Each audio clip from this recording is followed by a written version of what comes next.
Porque se a gente for ver, cada um da gente pode fazer um pouquinho para a obra do Senhor. Cabe o quê? A cada um colocar o desejo do seu coração, né? E que continuamos orando pela obra missionária, porque não é fácil. E esse mês fala sobre a obra missionária transcultural. Ou seja, quando fala da obra missionária transcultural, não está falando só de uma parte geográfica, mas sim política, né, econômica, religiosa. Então, tudo isso influencia a parte transcultural. Muitas vezes a gente acha que transcultural só se refere só à parte de Portugal, da Argentina, né?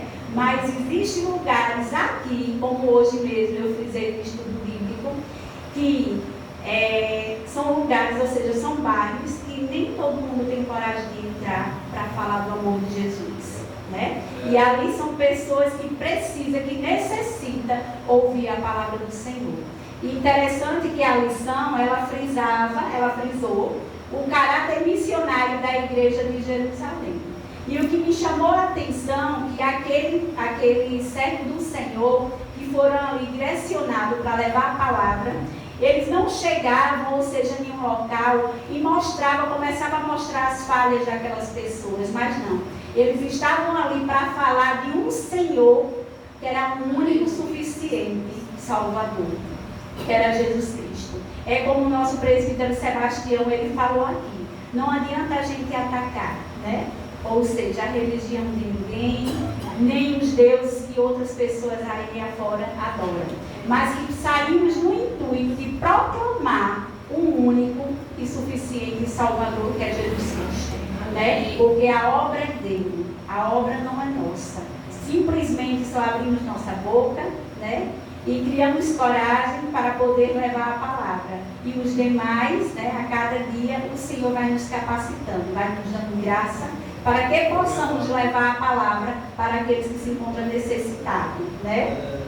E aqui o que me chamou a atenção nessa lição foi a parte 2.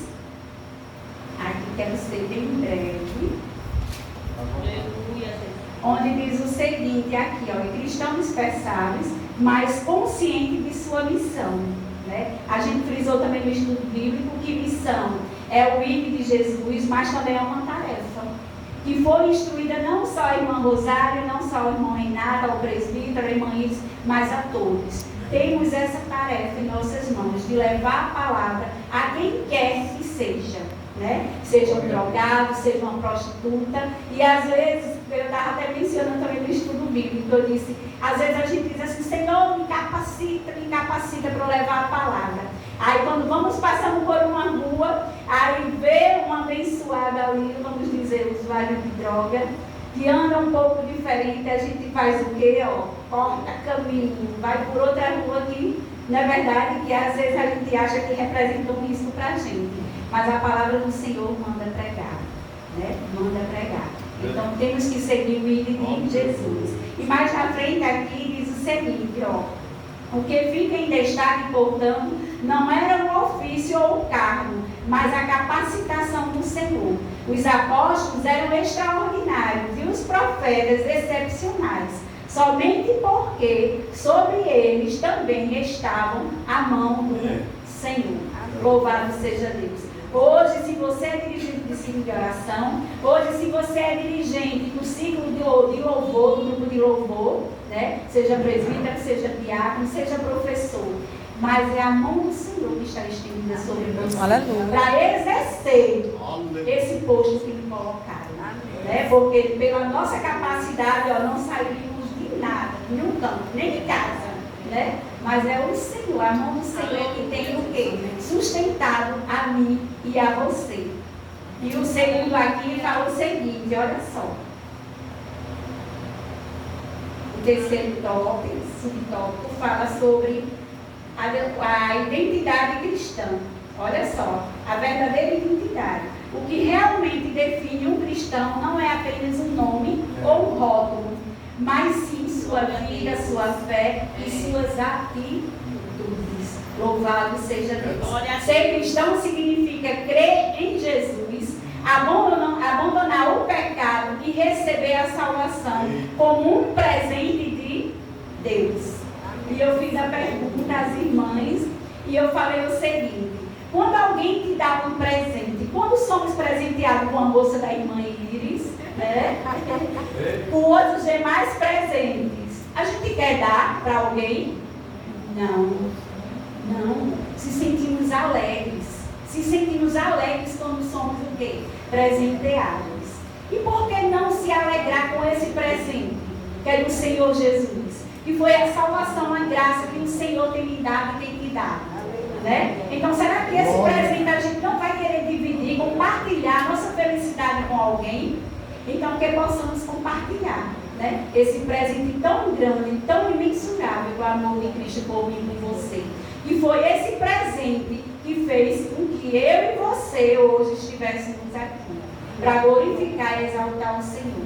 O presente que Ele deu a mim e a você foi a salvação. Não existe presente maior.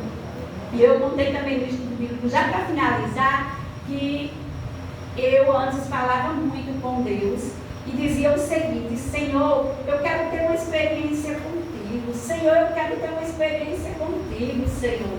E ali o Senhor foi usando a graça, da misericórdia dele em minha vida.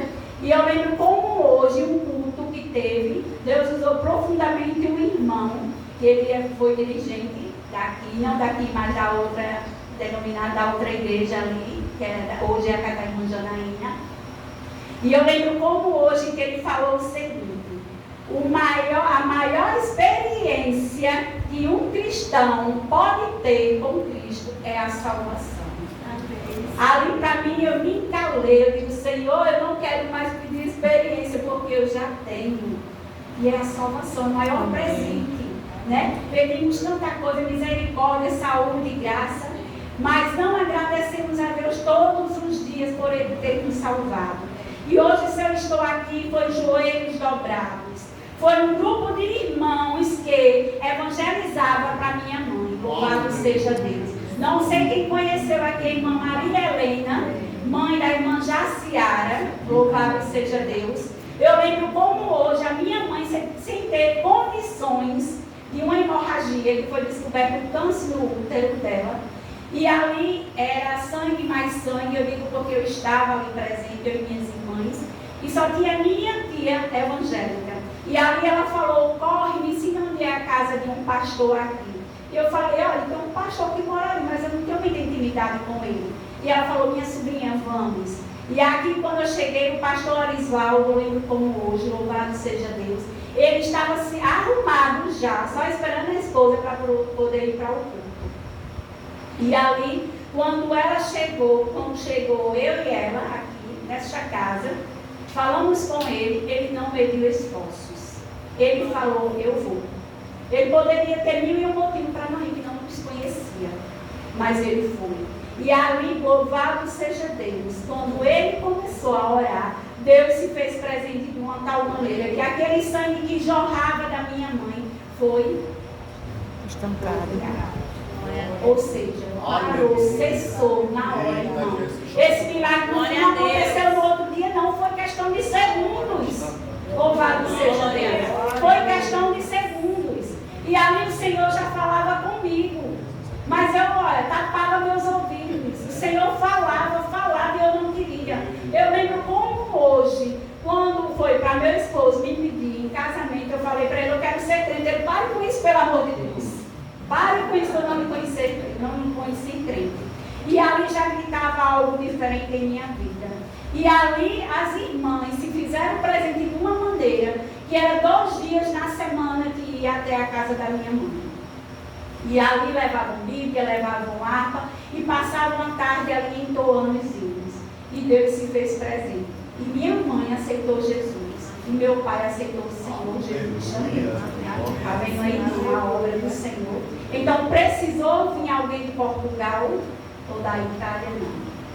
Mas Deus usou pessoas aqui para que hoje eu e você pudesse estarmos aqui. Para que eu hoje pudesse estar aqui. Então hoje eu fazendo uma coisa e outra: Senhor, o que é que eu vou falar? E o Senhor me fez lembrar. E Deus faz coisas na nossa vida que esquecemos, viu? Que esquecemos. Testemunho da minha mãe, eu disse à irmã: isso é a coisa mais linda do mundo. muito extenso. Deus levou ela em espírito e ela viu a cidade santa. Aleluia. E eu já vi pessoas aqui tomando conta à frente do trabalho presbítero.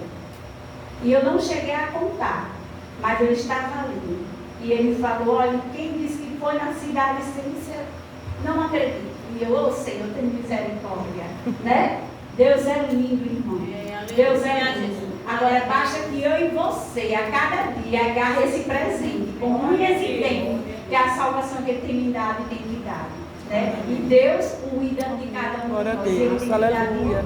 E eu aceitei Jesus, não foi na alegria não, viu? Foi na dor. Mesmo eu vendo os milagres que Deus colocava, fazia na minha casa, ou seja, na casa da minha mãe, quando eu ia para a igreja com a minha mãe, eu sentava justamente no fundo da igreja. Porque eu não queria de jeito nenhum que pastor Isoldo me visse. Que na hora lá, ele fez um convite. Na hora que Jesus curou instantaneamente a minha mãe daquele sangue, ali ele fez um convite. E eu fiz, ó, não. E ali, cultos e mais cultos que eu ia com a minha mãe, ele fazia o convite. E eu, não. Dói na gente.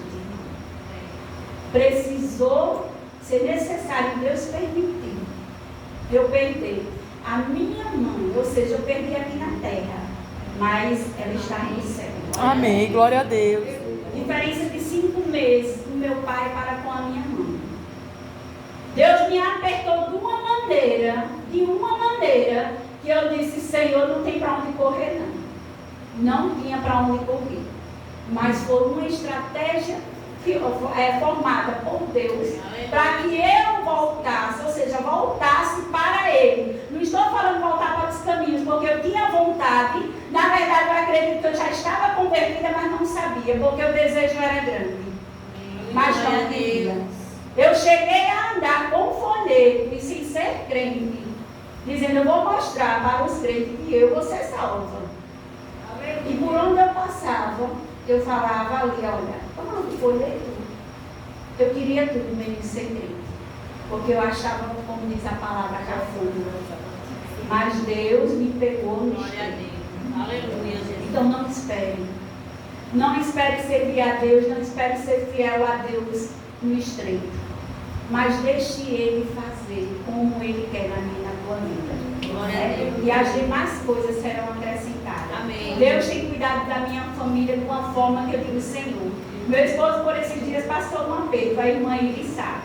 Aperto mesmo. E até hoje ele fica meio balanceado. Eu digo, e aí? Ele tem a calma. Eu digo, meu filho do céu, não era para ter calma, não era para correr. Né? Era para correr para os pés do Senhor. Porque Ele é a nossa misericórdia. Né? Ele é o que tem nos sustentado, nos dado graça. E aqui quero deixar um poema, porque a irmã Rosário fala muito, né? Fala de Jesus eu amo. O poema diz o seguinte, ó. Nada era dele. Disse um poeta um dia, fazendo referência ao mestre amado. O berço que ele usou na estrebaria, por acaso era dele, era emprestado. E o manso jumentinho, que em Jerusalém chegou montado, e palmas recebeu pelo caminho, por acaso era dele, era emprestado. E o pão, o suave pão, que foi por seu amor multiplicado, alimentando a multidão, por acaso era dele, era emprestado. E os peixes que comeu junto ao lago, ficando alimentado, esse prato era seu, era emprestado.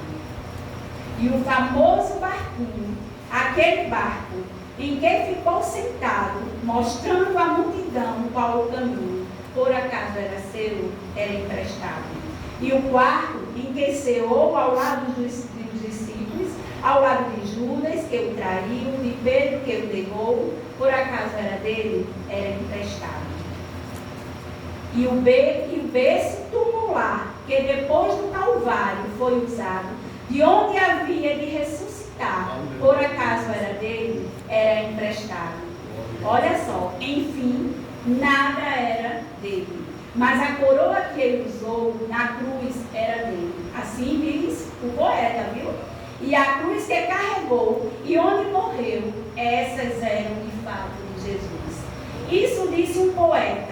certa vez numa hora de busca da verdade. Quantos estão aí procurando a verdade? Uma verdade enganosa. Mas não aceito essa filosofia, que contraria a própria realidade. O berço, o jumentinho, o suave pão, os peixes, o barquinho, a sepultura e o quarto era dele, a partir da criação. Por quê? Porque todas as coisas é dele. Ele os criou. Assim diz a Escritura. Mas a cruz que ele usou, a rude cruz, a cruz torta e mesquinha, onde meus crimes todos expiou, essa cruz não era sua. Era o quê? Ou seja, a cruz não era de Jesus. Não era minha irmã, mas ele carregou como fosse dele. Para que eu e você hoje estivéssemos aqui. Né? Então temos 1001 motivos para louvar e engrandecer o nome do Senhor. E o mínimo que eu e você pode fazer, podemos encher aqui de novo, mas não vai ser o suficiente. Sabe o que vai ser o suficiente? Propagar a palavra do Senhor. Para aqueles que se encontram lá, cansados, no lago de esquecimento. E muitas vezes faz parte de uma vizinhança. E muitas vezes faz parte da minha família e da tua família e não propagamos a palavra. Por quê? Porque muitas vezes quando propagamos, as pessoas ignoram. Aí a gente desiste. Mas temos que ser o quê? Persistente para levar a palavra do Senhor. Do mesmo jeito, quantos não, eu disse ao Senhor Jesus. E Ele não desistiu de mim. E também não vai desistir de você. E por que vamos desistir daqueles que se encontram lá fora? E assim eu agradeço essa rica oportunidade do nome de Jesus. Amém.